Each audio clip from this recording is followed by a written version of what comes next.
boa noite. Muito bem-vindos ao culto do Evangelho da Noite.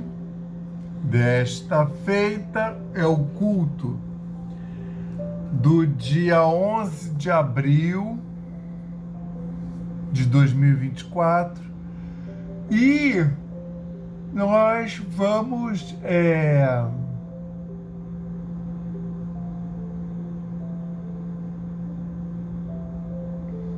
ler aqui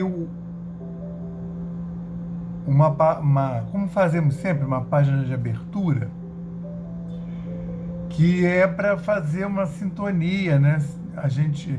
Para que possamos, em vindos do mundo, aquietar as nossas mentes, os nossos corações, de forma a apaziguarmos as sintonias e meio que harmonizá-las, né? Ainda que não as façamos iguais, mas que ainda que não consigamos que elas sejam uníssonas, que elas pelo menos possam ser, né, harmônicas, né, sintonizadas.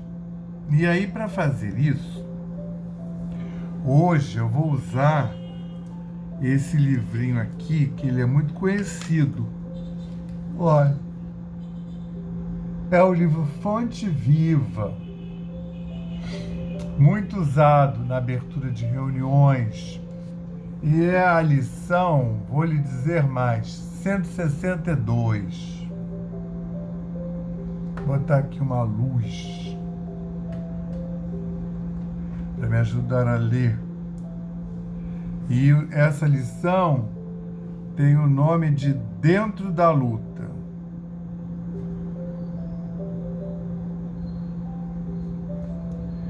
Não peço para que os tires do mundo, mas que os livreis do mal.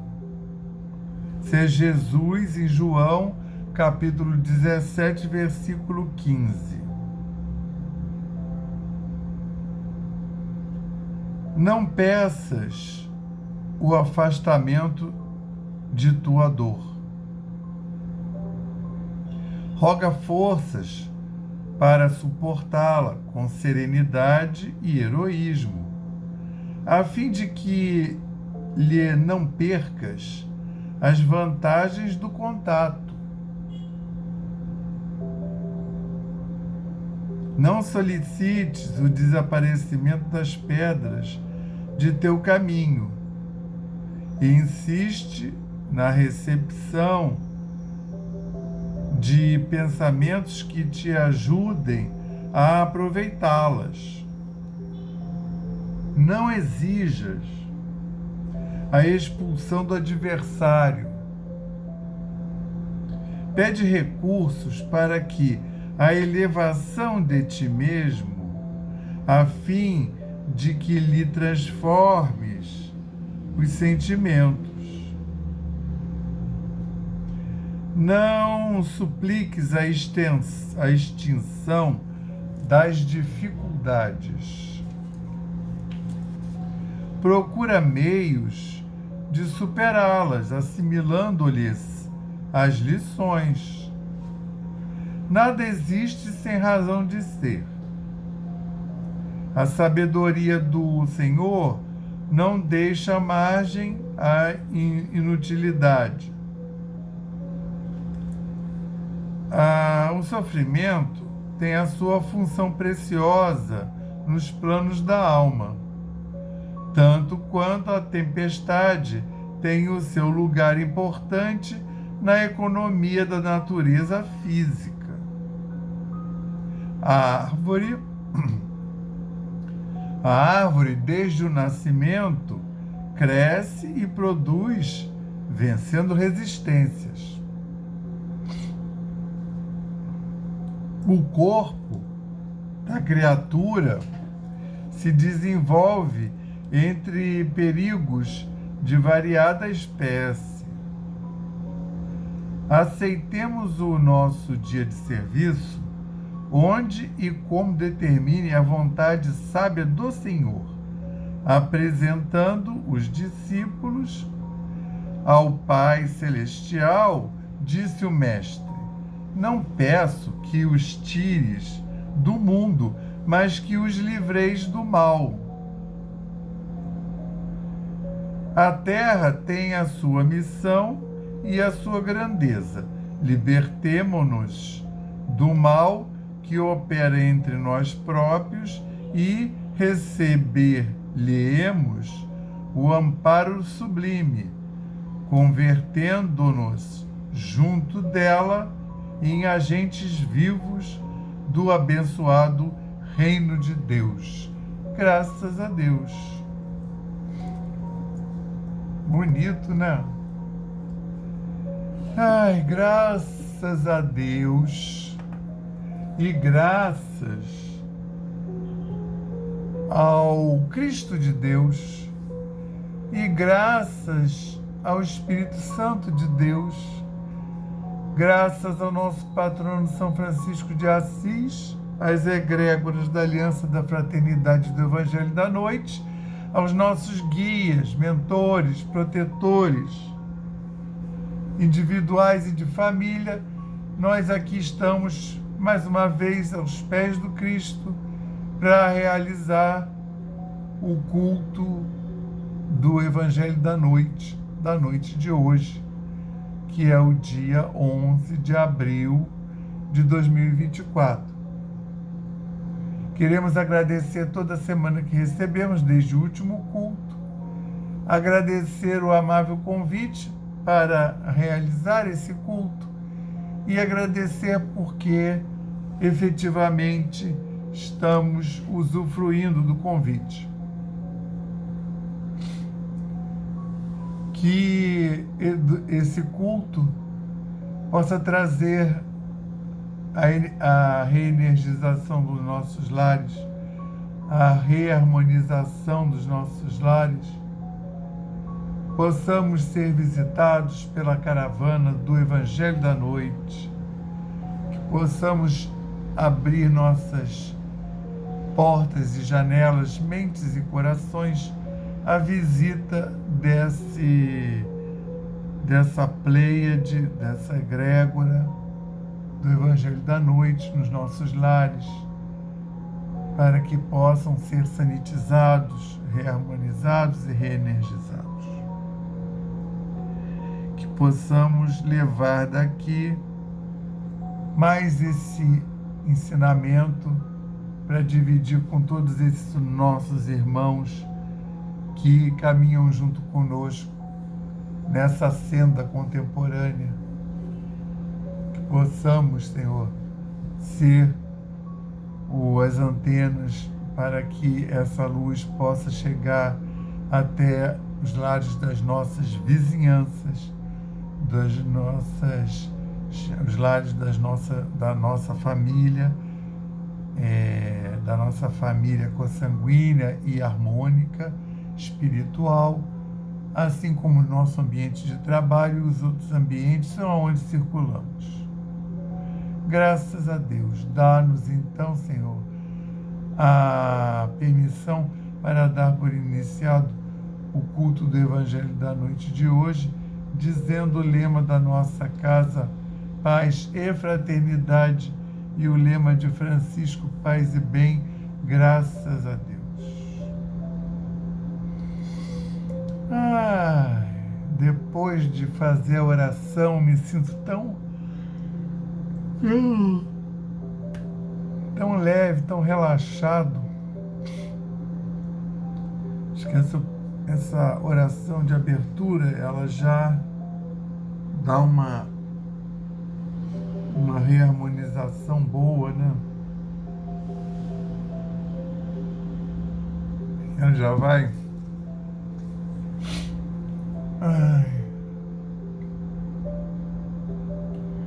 De forma que aí ficamos prontos para fazermos a apreciação do Evangelho de Lucas, continuação do do estudo, né, do capítulo 6. Dessa vez, entre os versículos, aliás, não, vai ser pontual, versículo 37 e 38. Aí vai pular o 39 e o 40. Aí a gente vai apreciar junto com o 37 e o 38. Hoje apreciaremos o 41 e 42. E esses 4 versículos têm o nome que o Pastorino deu de Os Julgamentos. Então eu falava que essa parte aí, depois do versículo 20 do capítulo 6, vem todas essas questões, né, de lidar com o inimigo, da sua postura perante as outras pessoas na vida, não necessariamente os inimigos, mas os que dividem conosco a senda. E se você olhar lá, principalmente para quem faz os estudos, eles estão todos assim fatiados, segmentados.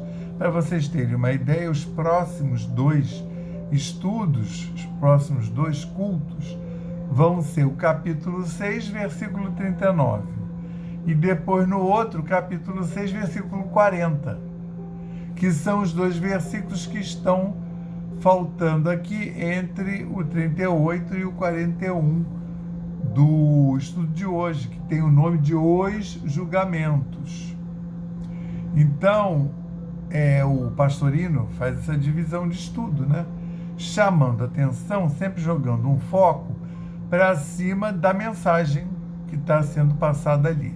Então, por exemplo, aqui nós temos 37, 38, depois 41 e 42. E o Lucas narra assim: não julgueis e não sereis julgados. Não condeneis e não sereis condenados. Perdoai e sereis perdoados.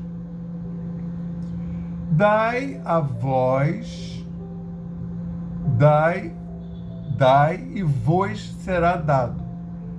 Boa medida, recalcada, sacudida, transbordando, vos porão no regaço. Porque a medida com que medis, com essa medirão para vós. Usarão, né? Para medir vós.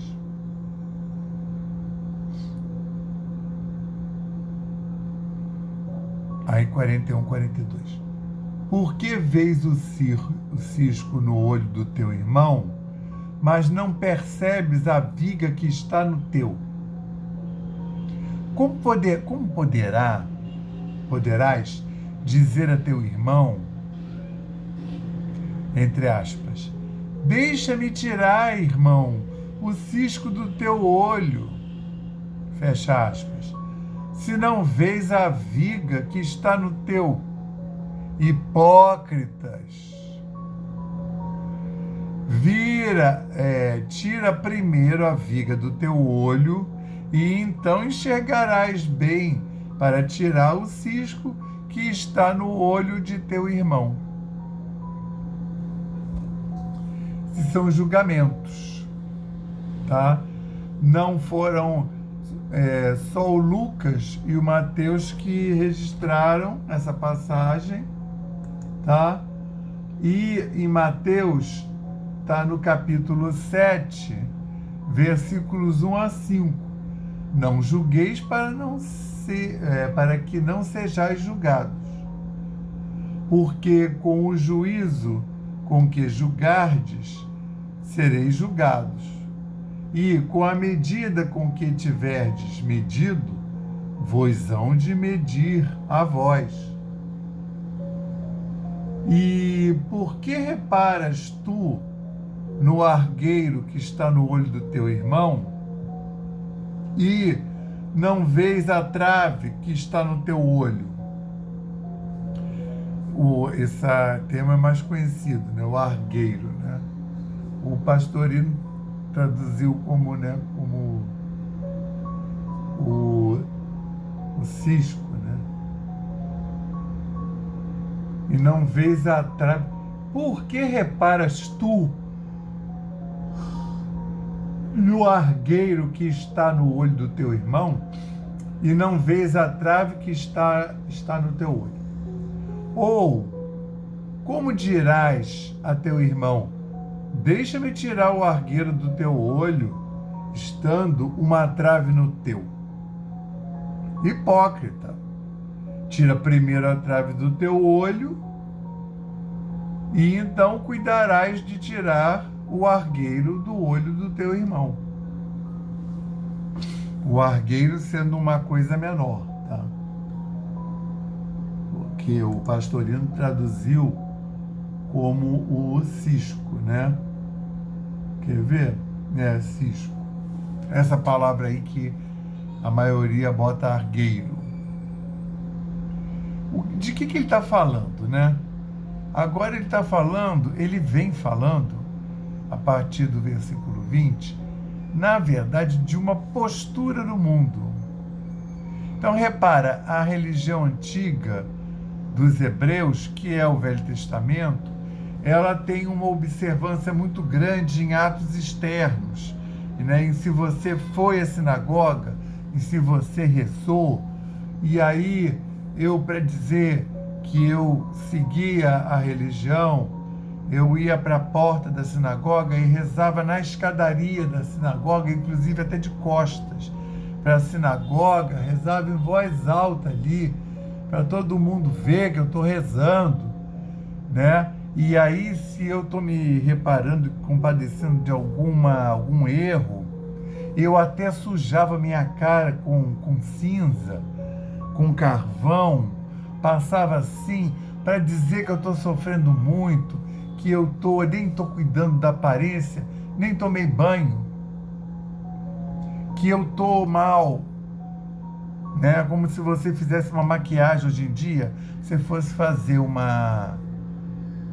Aliás, não mudou nada, né? Porque o pessoal faz. Você vai fazer um vídeo se arrependendo de alguma coisa, que você não quer ser cancelado na internet, e aí você põe lá uma olheira, deixa o cabelo meio desgrenhadinho, para dizer que você não está nem se importando com a aparência, que você está profundamente tocado.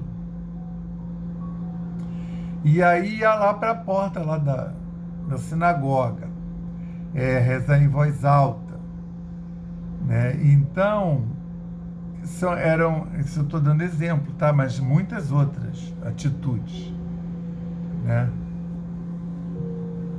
E isso para ser considerado um bom judeu. E Jesus vem o tempo todo falando de atitude, mas não é atitude externa. É uma coisa que ninguém vai saber. Eles deviam ficar até injuriados, porque, principalmente os fariseus, né?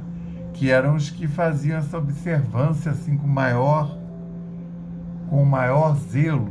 Se bem que o próprio Jesus denunciou, né, que eles faziam essa observância com relação aos atos dos outros.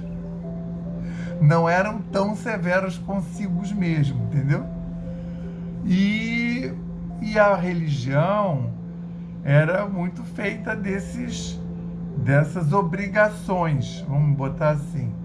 Então tinha uma questão de dar a volta, não sei quantas voltas, em volta do templo, que no caso era o templo de Herodes, o primeiro.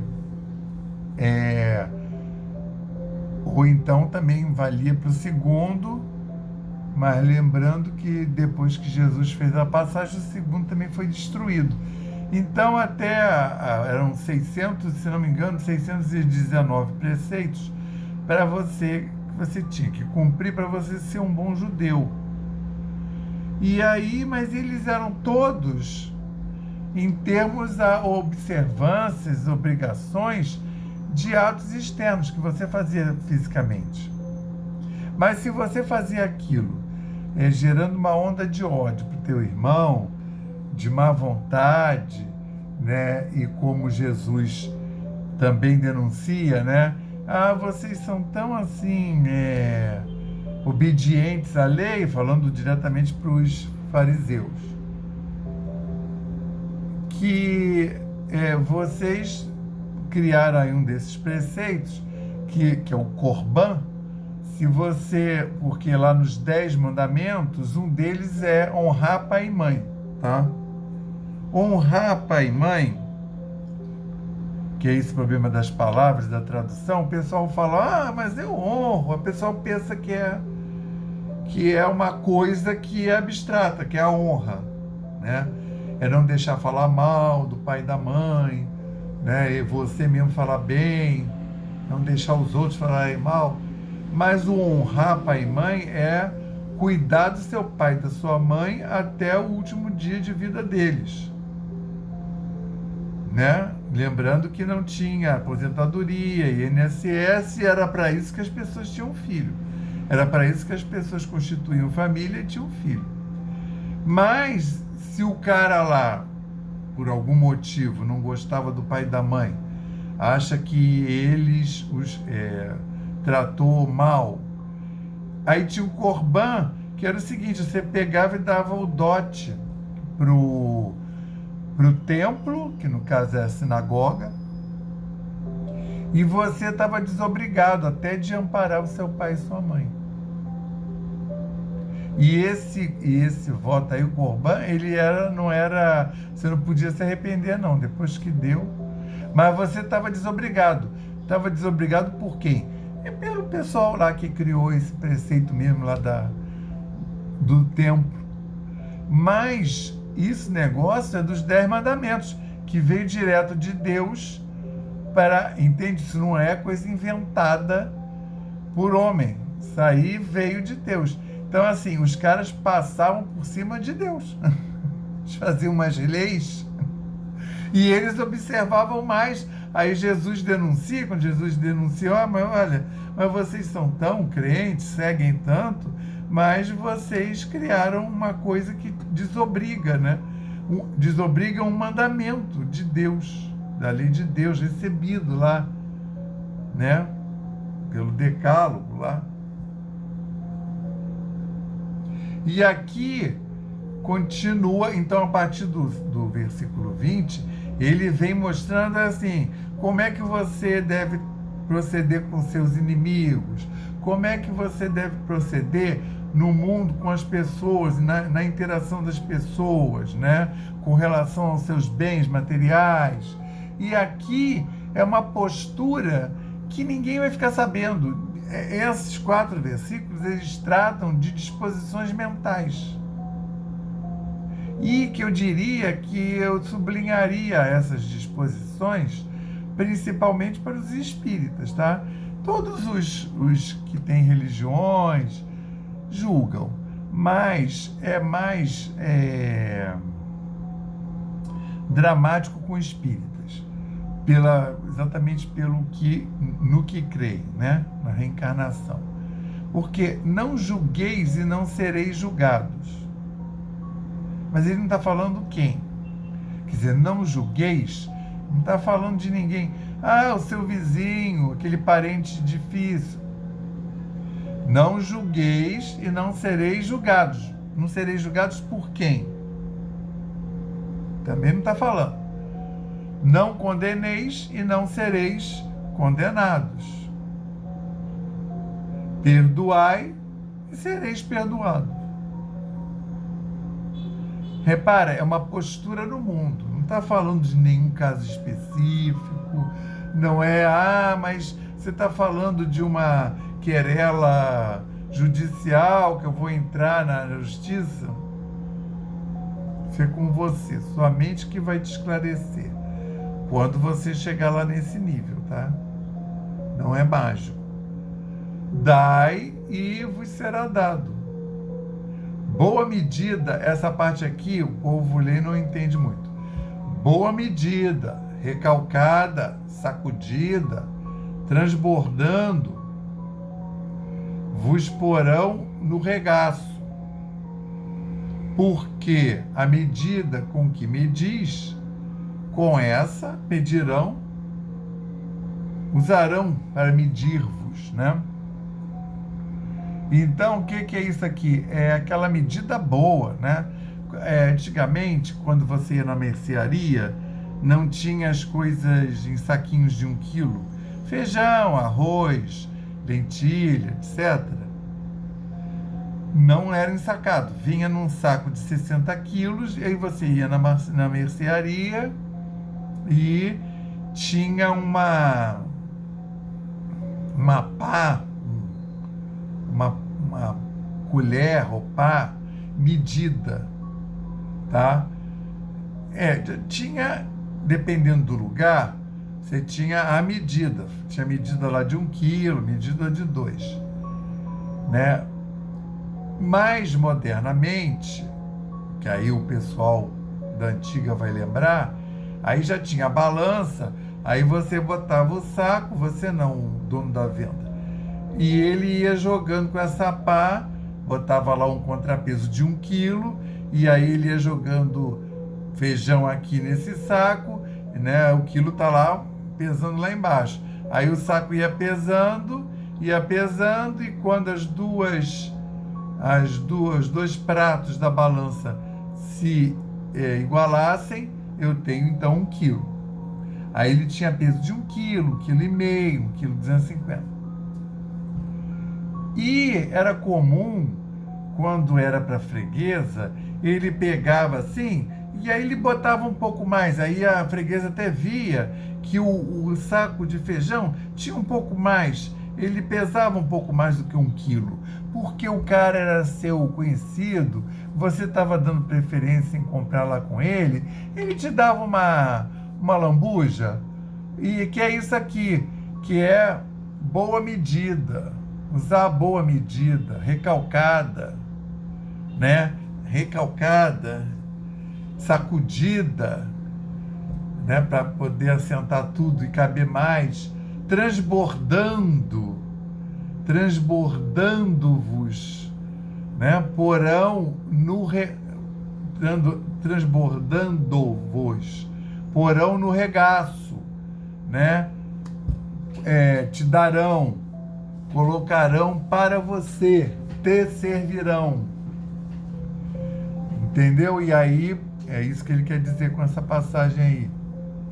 Porque a medida com que medis, com essa medida medirão vós, te medirão também. E aí é uma coisa que ele está falando de você em relação aos outros, mas não tem ninguém vendo, né? Só Deus. Então eles já começavam a dar uma comichão neles. Aí isso é o 37 e 38, aí vem o 41, 42.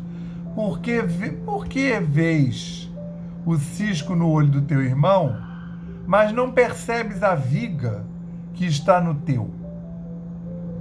Então a gente já usa uma comparação propositadamente dramática, né?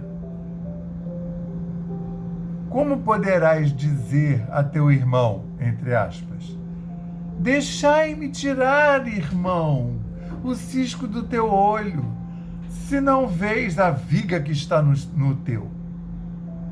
Hipócrita, tira primeiro a viga do teu olho, e então enxergarás bem para tirar o cisco que está no olho de teu irmão. Ou seja, hipócrita, né?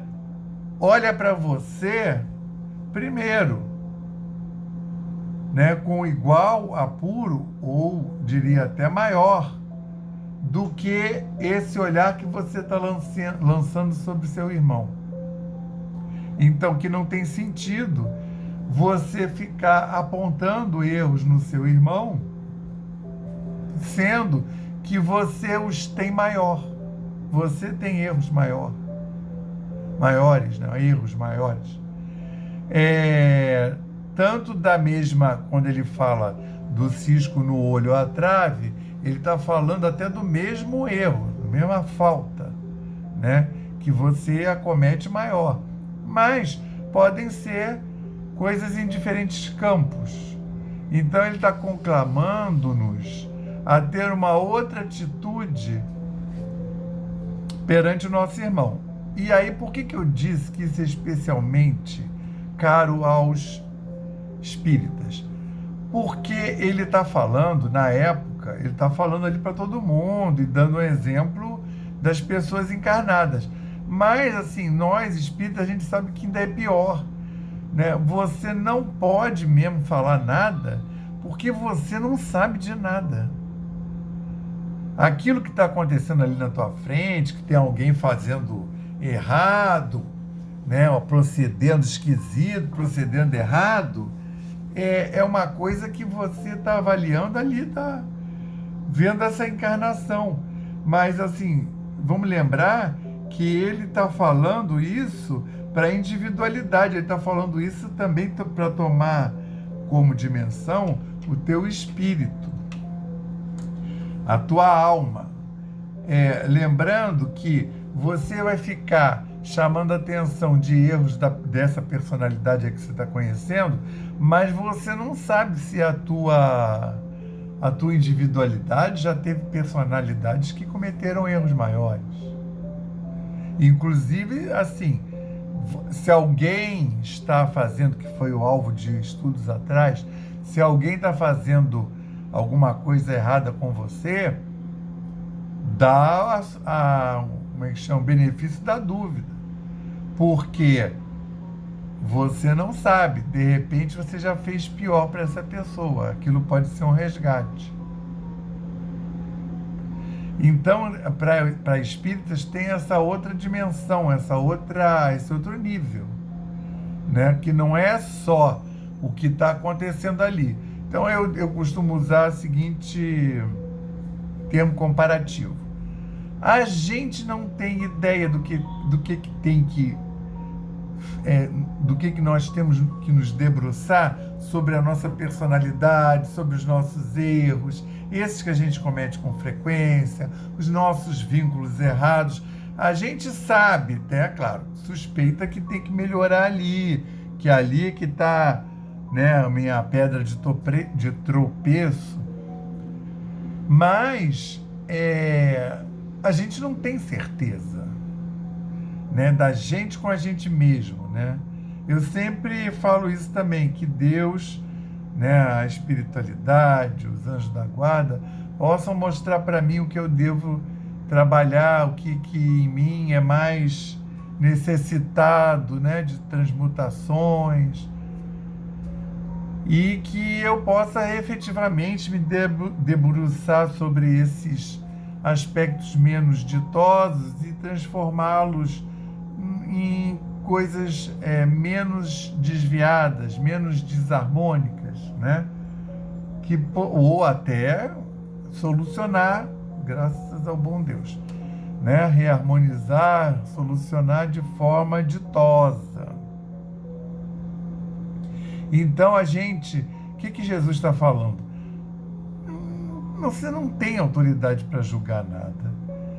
Aí você vai julgar, você não tem conhecimento de causa suficiente, nem sobre si mesmo.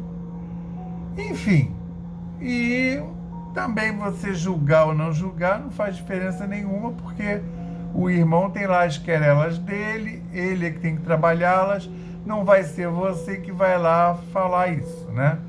A não ser quando a pessoa está muito próxima e ela tem abertura, aí, ou às vezes até pergunta, aí você dá um feedback.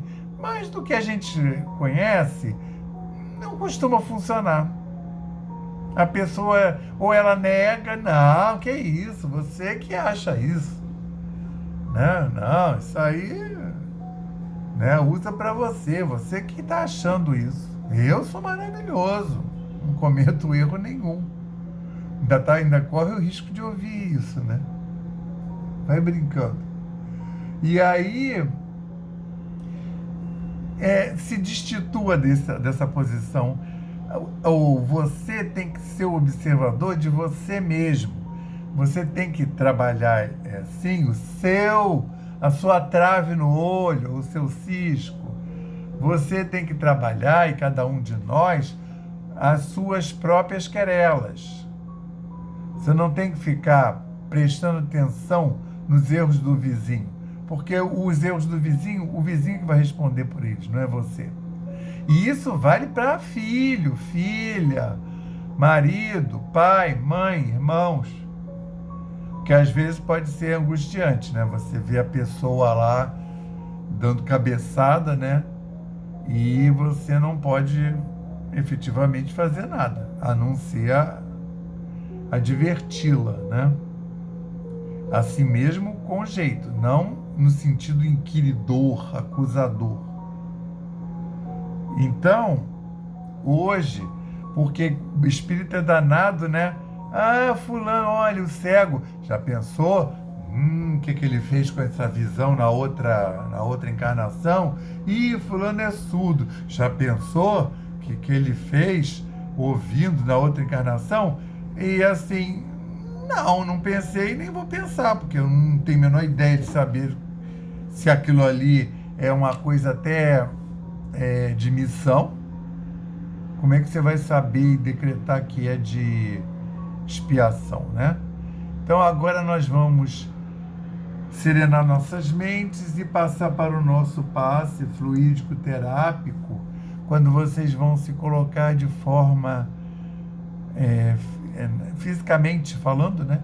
Se recostar, se colocar de forma confortável para seguir mentalmente esse mantra e dar a possibilidade que os amigos espirituais da egrégora do Evangelho da Noite, da Falange de São Francisco de Assis, seus anjos da guarda, possam dar esse passe fluídico terápico em você.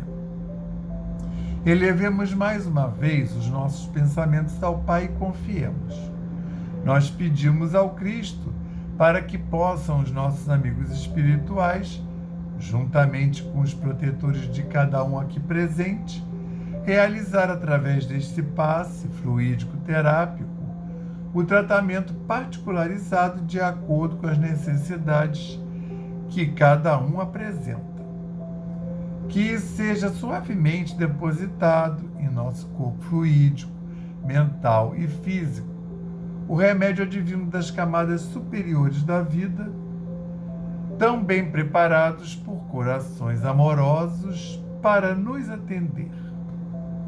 Nós rogamos ainda que os benefícios desse passe se estendam aos nossos lares, envolvendo de forma carinhosa nossos familiares, parentes e amigos, proporcionando-lhes igualmente tratamento eficaz. Intimamente pedimos forças para desenvolver em nós coragem, discernimento, paciência e bom ânimo em nossa lida diária, nos colocando agora na posição de receptores abertos à boa influência do alto.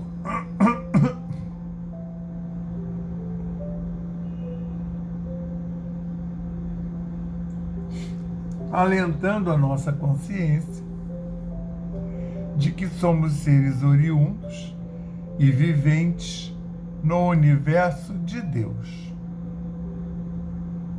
Agradecemos a nossa coexistência com o nosso próximo e a atual reencarnação que nos colocou em contato com os elementos indispensáveis às nossas necessidades de evolução, rogando inspiração para que possamos aproveitar a oportunidade da mesma para exercitar o perdão e a busca sincera pela harmonização íntima, sem deixar de atender aos reclames da lei de progresso e evolução. Finalmente pedimos equilíbrio moral e emocional, inspiração nos padrões do Evangelho, para que possamos solucionar com os nossos esforços os problemas que nos envolvem. Resignação positiva sem estagnação. Compreensão para agir com amor, ação, sem ser subserviente. Proteção, forças para manter a vigilância maior e disposição para realizarmos a nossa reforma interior, graças a Deus. Graças a Deus, graças ao Cristo de Deus e graças ao Espírito Santo de Deus. Graças ao nosso patrono São Francisco de Assis e sua falange benfazeja. Graças às egrégoras da Aliança da Fraternidade do Evangelho da Noite, aos nossos guias e protetores espirituais e anjos da guarda. Muito obrigado, Senhor, por aqui estarmos mais uma vez aos seus pés, por termos podido realizar esse culto maravilhoso do Evangelho da Noite em nosso lar. E também, Senhor, por podermos ter recebido a visita da Pleiade e da egrégora do Evangelho da Noite, que possibilitou a sanitização do nosso lar, o encaminhamento de possíveis miasmas que tenham se juntado ao longo da semana, né? Também nosso lar físico e espiritual, mas também, Senhor, aos nossos corpos, que são os nossos templos. Queremos agradecer também, Senhor, a possibilidade da reenergização e reharmonização do nosso lar. Que a luz possa abençoar a todos esses nossos irmãos que convivem conosco no nosso lar.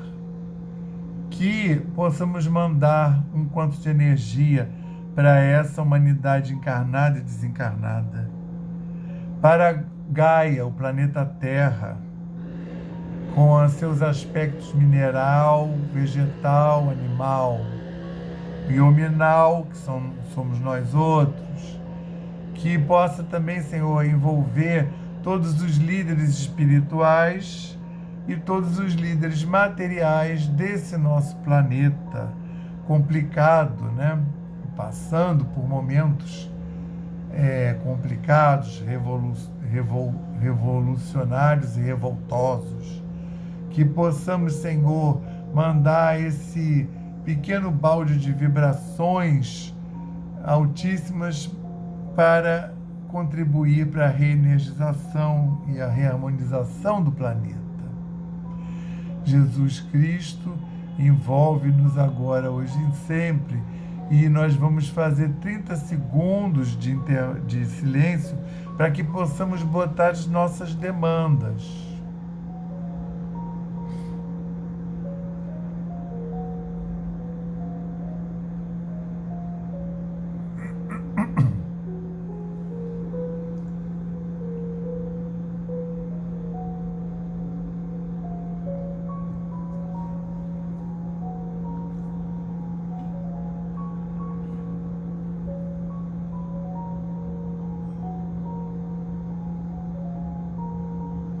Que nosso Senhor Jesus Cristo nos abençoe agora, hoje e sempre, e nos dê a permissão para dar por encerrado o Evangelho da noite de hoje, o culto do Evangelho da noite de hoje, dizendo o lema da nossa casa, paz e fraternidade, e o lema de Francisco, paz e bem, que tenhamos todos uma excelente semana de luz, paz e amor.